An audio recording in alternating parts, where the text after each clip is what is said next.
Hey guys, welcome to a new video. Hello.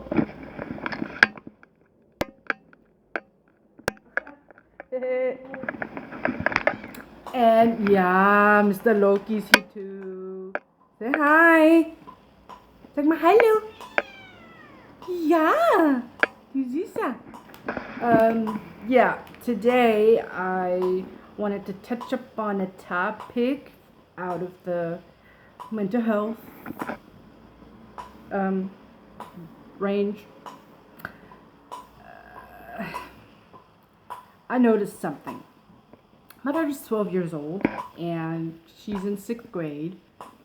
And this morning there was something that happened which I strongly disliked and made me come to think that she actually already is suffering from an anxiety. Problem is, she has a math teacher that isn't the nicest person. She's very moody. So today she might say, hey, great job. You know, you're such a great student and everything. And tomorrow you'll go to the math class and she'll be like, I don't even understand how you're living your life. Like, how do you even know how to breathe? How do you want to accomplish your high school? And then, you know, the kids are like, wow. So this morning, I brought my daughter to school because I wanted to give something to the teacher. The problem was that we waited for the bus at the bus station, and the bus thought he doesn't have to be on time. But, you know, I don't even want to complain because the bus is here, even though they might not be on time. They are 90% on time. Like, I know it's different in other countries, cities, you know, but here I think we're still pretty fortunate. So I was like, okay. It was just a little frustrating because it was the morning and school starts at 8:05 and the bus came at 8:03. So basically we had like 2 minutes to get over there and for her to be in class on time. So that didn't work out. It was raining too and the humidity here is a bit higher than usual. So it was like, yeah. No, That's why my hair looks so like the humidity just does something with curls, you know. They just look so dry and strange and poofy and puffy, like you got an afro, a frizzy afro. That's how we look like. So I was like, I'm just gonna, you know, brush them and tuck them in and see you later. So yeah, well, she didn't make it on time, and because the hour already started, I just brought her to the door and then, you know, left. So then she texts me. She's like, Mom, I'm scared. I was like, okay. I was like, you know, take a few deep breaths and, you know, catch yourself and then just take the door handle and go inside. And she was like, I can't. Mom, are you still there? Oh, I feel sick. I think I gotta go throw up. I was like, oh, okay. I was like, you know, just calm down.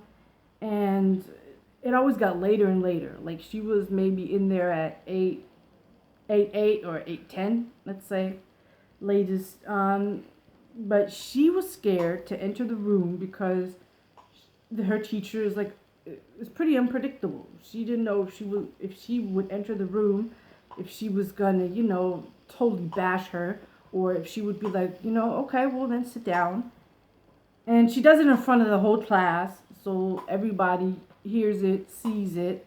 And if you know my daughter personally, she's pretty sensitive. And, you know, she's a Pisces. And Pisces are very sensitive anyway. So, you know, you gotta, like, be a little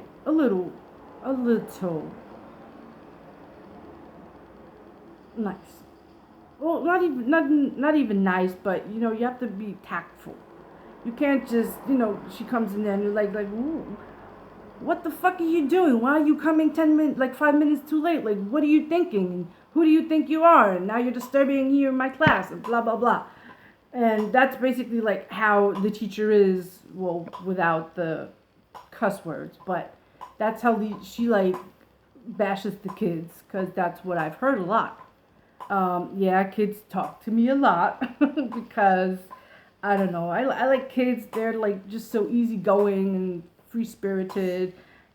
You don't have to think that much. Like, am I being nice? Hello, goodbye, thank you, no thank you. And you're thinking like, bitch, fuck you, I don't like you, oh, die. So kids are just like, they just run up, they're like, hey, they always say, they're always like, Mrs. Richardson or something. Or they're like, if they can't say Cheryl, they'll be like Sharon or something like that. And I'll be like, hi, good morning, how are you doing? And they'll just like bombard me with the weirdest things. I'm just like standing there just laughing and having a good time. Well, basically, yeah, she stood in front of the classroom, didn't go in. She kept texting me. So I ended up calling the school saying she's coming, to the second class, which was English, I think, right? Yeah, which was English. So I asked her, is there a spot where you can go and you can wait? And she was like, yeah. So she waited there until her first little break started. They have 5-minute breaks in between the hours. And didn't end up going to math class because she was scared, just really scared. And if you struggle with anxiety and panic attacks, you know exactly what I'm talking about. Heart racing, sweating. Yeah, her stomach was hurting. She felt nauseated. She basically just wanted, to dig a hole and disappear. That's how the situation was. And that worries me because some adults are just so, I don't even know how to say it, like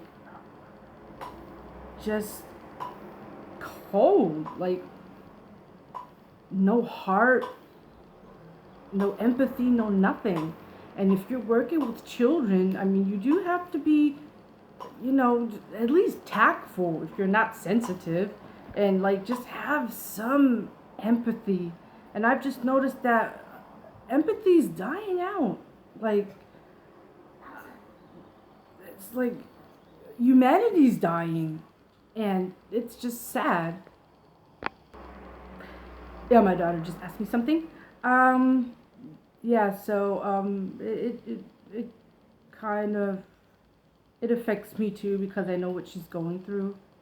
But we're just gonna like work on it and try to train her that if she's in such a situation, how she can calm herself down and be confident enough to still enter the classroom without feeling like she's about to pass out or like just die of a heart attack. So I'm going to work on that with her. And I also offered her to think about maybe seeing a psychiatrist, not a psychiatrist, sorry, a psychologist. What do you call them? A therapist. A therapist. Um, if she has the feeling like I can't help her enough, or she doesn't want to talk to me about something, but she can, of course, always go to my mom, her dad, my grandma, her great grandma. There are a lot of people where she can still go to if she wants to, and if not, then even a neutral person. I mean, there's nothing bad about seeing a therapist. You're not crazy or something like that. It's just to help you cope with something. So she understood that. So the option will be open. And it's up to her unless it gets so bad that I actually just have to, I have to really jump in and do something, which I don't hope. But that teacher, she won't have too long anymore because 6th grade will be over this summer, and then she'll be transitioning to high school. So that teacher will be gone. But it's still, I'm actually pretty pissed and hurt, and I just think it's unfair that kids are already so badly treated. The way that, some grown-ups just think, hey, kids are, you don't have to take kids serious or something. It's just not okay. And yeah, talking to the teacher doesn't really make any sense because number one, she doesn't care. Number two, she'll be like, well, then make sure that your daughter doesn't come late anymore. We're all human. Like, she's never been too late. Yes, she has. And the kids were waiting like 30 minutes or so alone, and nobody knew about it. Yeah. So basically, it just wouldn't bring anything if I would talk to this individual, because I already have in the past, and it actually didn't help, and she was very reluctant even to think about changing. So like, you know what, fuck you, and have a nice day. So yeah, that was my topic today, children and anxiety. Be careful how you treat children, how you talk to children. Be tactful, empathy, even some sensitivity if needed. Like, you just have to know, like, children are not full grown-ups. That's just a fact, and I think they just shouldn't be treated like a grown-up, even if they're progressing to become one. But that's just my thoughts on it. So thank you for watching. See you in my next video, and have a nice afternoon. Bye bye.